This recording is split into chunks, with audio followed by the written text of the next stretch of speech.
système de règles, qui n'est pas un mélange de régularité et de liberté. Une liberté ne s'exerce réellement que sur fond et a partir d'un...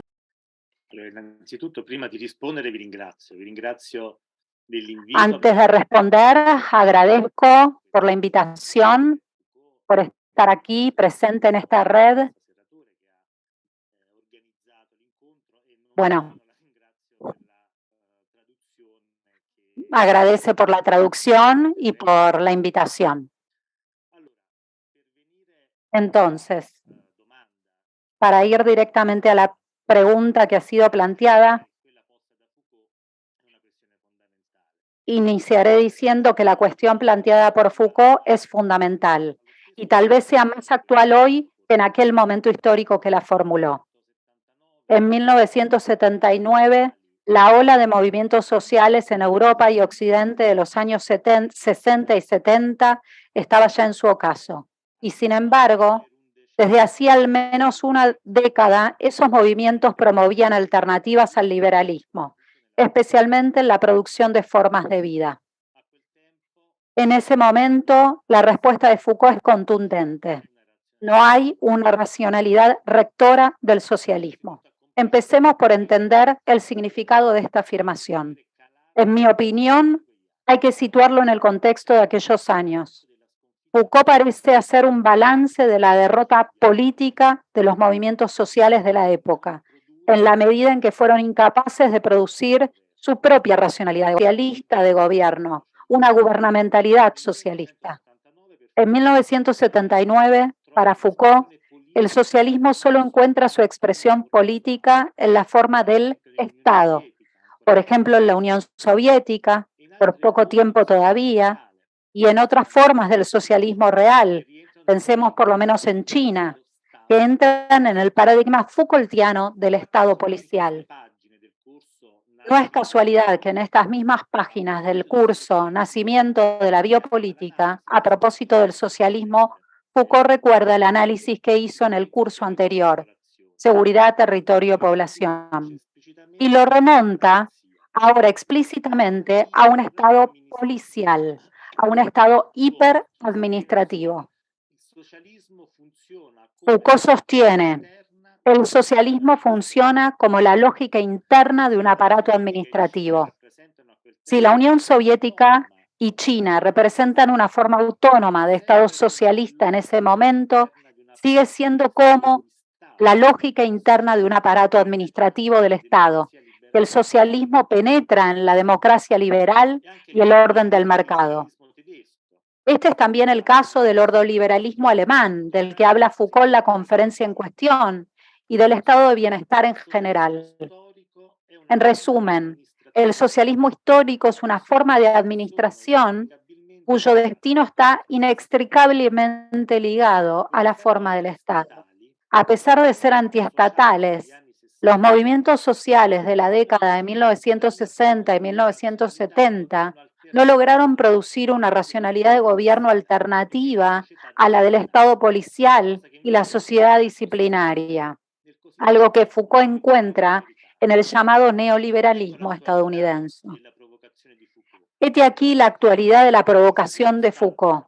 Hoy, cuando la versión socialista del Estado, el estado de bienestar, está siendo despojada en todo el mundo en beneficio de la lógica gubernamental de mercado del neoliberalismo, ¿podemos concebir una gubernamentalidad socialista o de izquierdas como alternativa al neoliberalismo? Solo unos años después, esta lección de Foucault, Margaret Thatcher acuñó el conocido eslogan neoliberal: no hay alternativa, acabando efectivamente con la temporada de los movimientos sociales de los 60 y 70. Si la alternativa a los gobiernos neoliberales es exclusivamente el Estado tal y como lo concibe el socialismo real, entonces realmente no hay alternativa. Y de hecho, si observamos las políticas de la izquierda occidental desde la caída del muro de Berlín en 1989 hasta hoy, sin negar ciertas diferencias entre ellas, se puede argumentar que han asumido el orden del discurso neoliberal americano, intentando así posicionarse como una alternativa al Estado socialista y su crisis.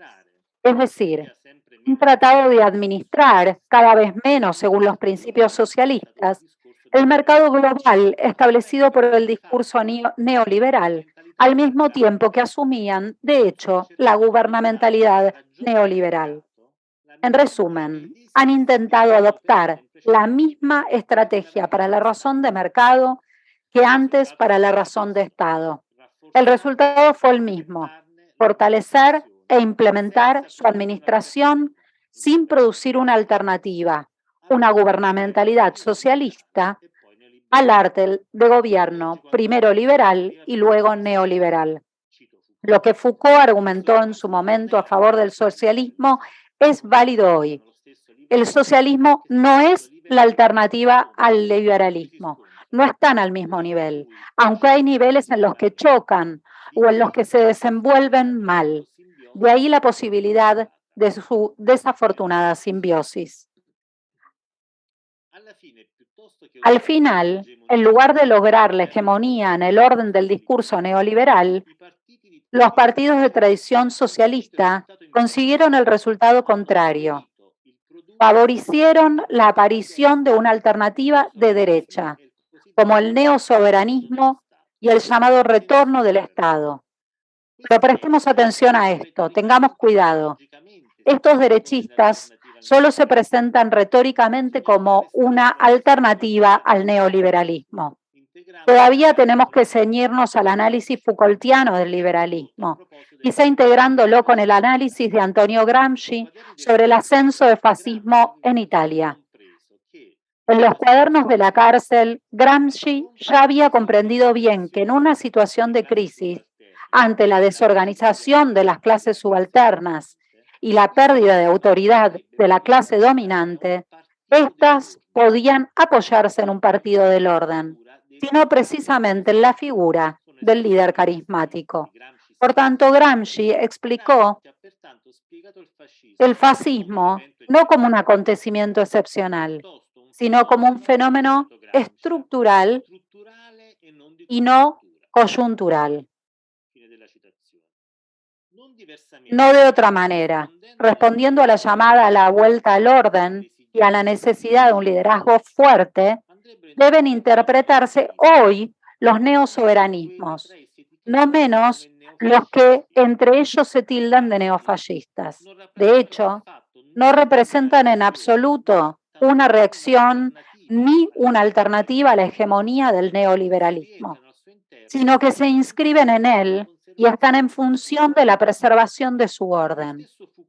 El propio Foucault reveló claramente la doble cara del neoliberalismo. Si en el entorno, en el ambiente producido por el mercado neoliberal, los individuos son colocados continuamente en una condición de peligro, es sin embargo precisamente esa sociedad del riesgo la que induce a la población en la que cada uno debe hacerse su propio empresario para sobrevivir a la competencia despiadada del mercado. Esa demanda de seguridad y control que asume ahora el neosoberanismo. He aquí una diferencia fundamental entre el liberalismo clásico y el neoliberalismo. El Estado no debe ser minimizado en favor del laissez-faire del mercado, sino que debe servir al mercado y a la preservación de su orden. Sea cualquiera la forma que adopte el régimen político del Estado. En efecto, no hay que olvidar que, a propósito del país que sirvió del laboratorio al neoliberalismo, el Chile de Pinochet, Friedrich von Hayek dijo que prefería una dictadura liberal a un gobierno democrático carente de liberalismo. Voy ahora a Italia y a las recientes elecciones generales, en las que ha prevalecido claramente Fratelli d'Italia, partido dirigido por Giorgia Meloni, que ha formado el gobierno más derechista de la historia republicana. La campaña electoral que tuvo lugar es emblemática del discurso que estoy pronunciando. El heredero ya lejano del Partido Comunista Italiano, el Partido Democrático, planteó la campaña electoral en la lógica de la elección forzada. El eslogan era elige, con Putin o con Europa, combustible o fósiles, energías renovables, trabajo mal pagado o salario mínimo, discriminación o derechos, no vax o ciencias y vacunas. Sin embargo, no se trataba de alternativas reales, sino tal como se planteaba, de opciones forzadas que pretendían sugerir la ausencia de alternativas, al inducir una elección cuyo único argumento es la insostenibilidad de la alternativa. Esta campaña electoral ha sacado a la luz el problema que más caracteriza a la izquierda italiana de hoy en día.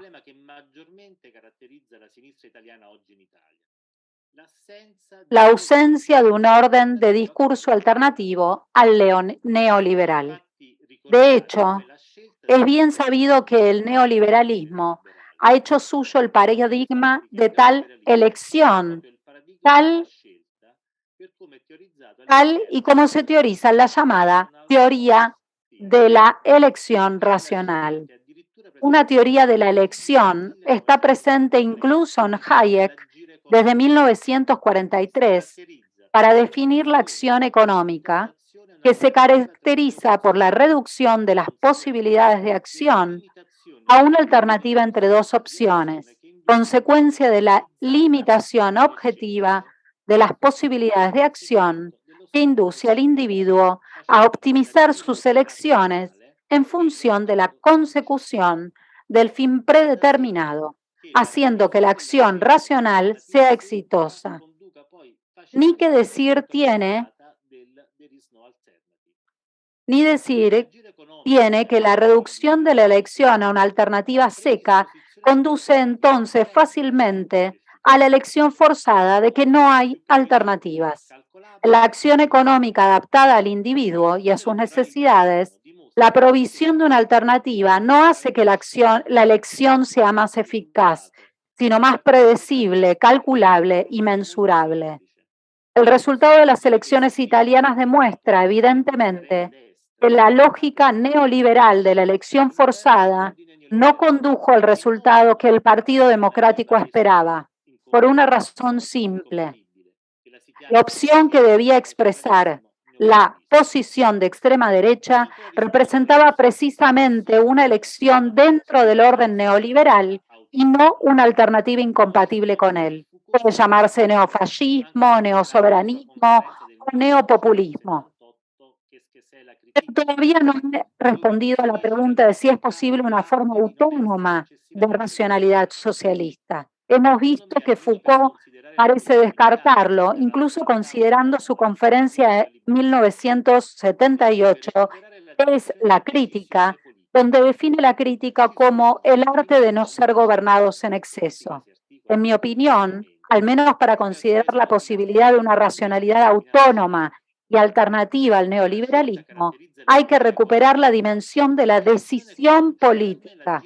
La decisión se refiere a un proceso que en política se articula colectivamente y no al resultado final que determina la elección. Por tanto, si la elección caracteriza la acción económica, la decisión se refiere a la acción política y en particular al implicar a la colectividad en su proceso, a la acción democrática. Si para Foucault no es posible no ser gobernada, no como alternativa a la gubernamentalidad neoliberal, se puede al menos considerar cómo es posible gobernarse en común. Por tanto, no solo individualmente como acabó pensando Foucault. Hablo de democracia, pero ciertamente no de una que encuentra su única razón de ser en las elecciones expresadas individualmente el día de las elecciones. Dicho de otro modo, la alternativa no se da en la opción que plantea la elección, sino en el modo y la práctica en que se produce una decisión, y no falta hoy en día movimientos sociales que a nivel mundial experimentan con este tipo de prácticas.